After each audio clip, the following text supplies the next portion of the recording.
के प्रतीक है। मन का प्रतीक कौन है? मनु है। श्रद्धा क्या है? वह हृदय का प्रतीक है। पीड़ा जो है बुद्धि का प्रतीक है। ये भी पूछता है कामायनी में, मन किसके प्रतीक है? मन का प्रतीक है मन, श्रद्धा हृदय का प्रतीक है और ईड़ा बुद्धि का प्रतीक है। इसके अलावा किरात और ये आसुरी शक्तियां हैं, ये आसुरी शक्तियां हैं। बात आती है इसके बारे में, कामायनी के बारे में, तो इसके बारे में एक चर्चा है, कहा जाता है कामायनी के बारे में कि कामायनी के बारे में ये कहा जाता है कि एक इनके अलावा, किनके, मनु महाराज के अतिरिक्त, यानी मनु महाराज के अलावा जितनी भी देव जातियाँ थी, जितने भी देवगण या जो भी लोग थे, वह सब के सब प्रलय के शिकार हो गए थे। यानी प्रलय आया और मनु के अलावा सारे के सारे लोग इस दुनिया से विदा हो गए, मृत्यु हो गई सबकी, सब प्रलय के शिकार हो गए। किनके अलावा? मनु के अलावा। बाद में मनु तथा श्रद्धा, जिसे आप कामायनी कहते हैं, मनु तथा श्रद्धा के संयोग से, इनके मिलन से, किनके? मनु और श्रद्धा के संयोग से, मिलन से मानव सभ्यता का फिर से सृजन हुआ, फिर से विकास हुआ। किसकी सभ्यता का? मानव की सभ्यता का फिर से विकास हुआ। मनु और श्रद्धा के संयोग से, मिलन से मानव सभ्यता का पुनः सृजन होता है। कामायनी आपका एक विशुद्ध एवं मनोवैज्ञानिक कविता है। कैसी कविता है? विशुद्ध एवं मनोवैज्ञानिक कविता है। इसमें प्रतीकों का प्राधान्य है। किसका प्राधान्य है? प्रतीकों का प्राधान्य है। इस तरह से आपका इस जयशंकर प्रसाद से संबंधित जितने भी प्रश्न आपसे पूछे जाएंगे लगभग इसमें आ जाएंगे। जयशंकर प्रसाद किस काल के कवि हैं? आधुनिक काल के कवि हैं। आधुनिक काल में किस भाग के कवि हैं? छायावादी युग के कवि हैं। छायावादी युग कब से कब तक है? 1918 से 1936 ईस्वी तक का है। जयशंकर प्रसाद के क्या उपनाम है या इन्हें क्या कहा जाता है? झारखंडी कहा जाता है, कलालय कहा जाता है, आधुनिक कविता का सुमेर कहा जाता है, छायावाद का जनक कहा जाता है। इस तरह से ये आपको ध्यान में रखना है। इनकी प्रथम काव्य कृति क्या है? उर्वशी है, इसको हमें ध्यान देना है। और ये प्रथम छायावादी रचना जो इनकी है ये झरना है, इसका हमें ख्याल करना है। आंसू को भी पूछता है, इसको ख्याल करना है। साथ में कामायनी तो हमको अति आवश्यक रूप से देखना है, क्योंकि यही हमको पढ़ना है। कामायनी के अंश आपको पढ़ना है। तो इस तरह से इनसे मिलते जुलते लगभग प्रश्न आपके पूरे हो जाएंगे। शायद ही कोई प्रश्न ऐसा बचता हो जो जयशंकर प्रसाद से जुड़ा हुआ हो और इनके इस जीवनी में मैं आपके सामने रखूँ। हाँ, एक प्रश्न और पूछता है छायावाद से कि छायावाद के कवियों बृहत्त्रय के नाम से कौन कौन कवि जाने जाते हैं? बृहत्त्रय के नाम से कौन कौन से कवि छायावाद के हैं जो बृहत्त्रय के नाम से जाने जाते हैं? तो वह है सुमित्रानंदन पंत। इसको जरूर लिख लेंगे, ध्यान रख देंगे। बृहत्त्रय, छायावाद के बृहत्त्रय कौन कौन है? तो है सुमित्रानंदन पंत, जयशंकर प्रसाद और सूर्यकांत त्रिपाठी, उपनाम निराला। ये ख्याल जरूर रखेंगे कि छायावाद के बृहत्त्रय कवि कौन कौन से हैं। सुमित्रानंदन पंत हैं, आप ये जयशंकर प्रसाद जी हैं और सूर्यकांत त्रिपाठी निराला जी हैं। ये बृहत्त्रय के अंतर्गत आने वाले छायावादी कवि हैं जिनको बार बार पूछा जाता है। ये आपको ख्याल रखना है। बृहत्त्रय कौन कौन है?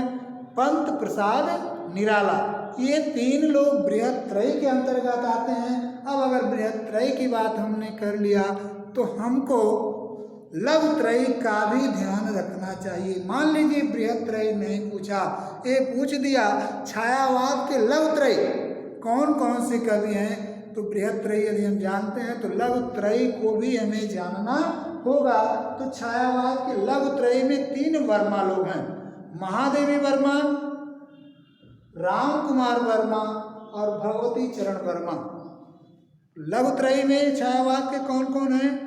महादेवी वर्मा, राम कुमार वर्मा, भगवती चरण वर्मा, ये 3 लोग लवत्रय में हैं और प्रियत्रय में पंत प्रसाद निराला हैं। हाँ, एक प्रश्न और इनसे संबंधित है जो बार बार पूछा जाता है, छायावाद के 4 आधार स्तंभ कौन कौन से लोग हैं?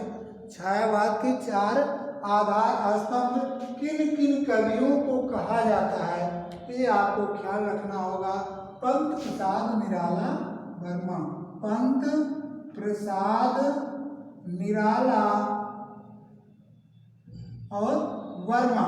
यहाँ वर्मा से मतलब है महादेवी वर्मा से है। कौन वर्मा है? कई वर्मा है, तो महादेवी वर्मा, महादेवी वर्मा।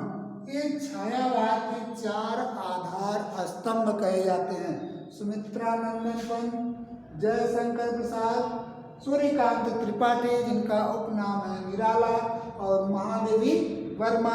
एक छायावाद के ये चारों आधार स्तंभ कहे जाते हैं।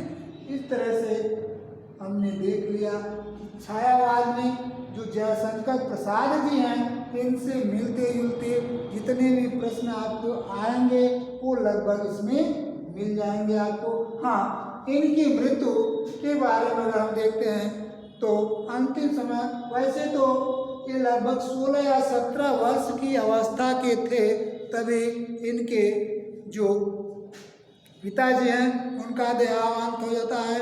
इनकी माता भी पहले ही मर चुकी और सारी जिम्मेदारी लगभग 16 या 17 वर्ष की अवस्था में इनके ऊपर सारी जिम्मेदारी घर की आ गई। इसके बावजूद इन जिम्मेदारियों का निर्वहन करते हुए इन्होंने हिंदी के क्षेत्र में विशेष योगदान दिया। अन्य रचनाओं की भी अगर हम चर्चा करें तो आगे हम देखेंगे अन्य रचनाओं में इनकी क्या क्या है। तो ऐसा करते हुए अन्य रचनाएं इनकी भी हम देखेंगे तो इनके ऊपर विशेष पारिवारिक भार आ जाने के कारण, सारी जिम्मेदारी आ जाने के कारण ये पूरी जिम्मेदारी का निर्वहन करते हुए सन 1937 में, कब? 15 नवंबर सन 1937 में इन्हें क्षय रोग हो जाता है और उसके चलते 15 नवंबर 1937 में क्षय रोग जिसे हम टीबी कहते हैं, उस क्षय रोग के चलते इनकी मृत्यु हो जाती है। किस रोग के चलते? क्षय रोग के चलते इनकी मृत्यु हो जाती है। आगे इनकी रचनाओं के बारे में अगर हम देखते हैं तो इनके काव्य तो हो गए, कुछ इनकी कहानियां हैं, वो हैं प्रतिध्वनि, छाया, आकाशदीप, आंधी, इंद्रजाल, आकाशदीप, आंधी, इंद्रजाल, पुरस्कार। इसमें पुरस्कार को बार बार पूछा जाता है। आंधी, पुरस्कार, इंद्रजाल, इन सबको बार बार पूछा जाता है। छोटा जादूगर, बंधुआ, सलावती, ये सब इनकी क्या हैं? कहानियां हैं। किनकी कहानियां हैं? क्या क्या हैं? याद कर लेंगे। प्रतिध्वनि इनकी कहानी है, छाया इनकी कहानी है, आकाशदीप इनकी कहानी है, आंधी, इंद्रजाल, ये इनकी कहानियां हैं। ग्राम भी इनकी कहानी है। लगभग 72 कहानियां इन्होंने लिखा है। ये सारी इनकी कहानियां हैं। आगे हम देखते हैं मधुआ, सलावती, पुरस्कार, गुंडा भी एक इनकी प्रसिद्ध कहानी है।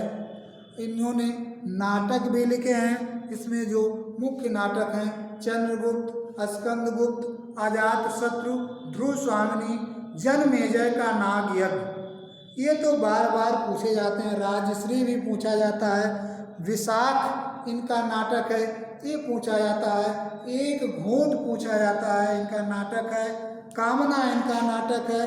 कल्याणी, प्रायश्चित, ये इनके नाटक हैं जो पूछे जाते हैं, इनका हमें ध्यान रखना है।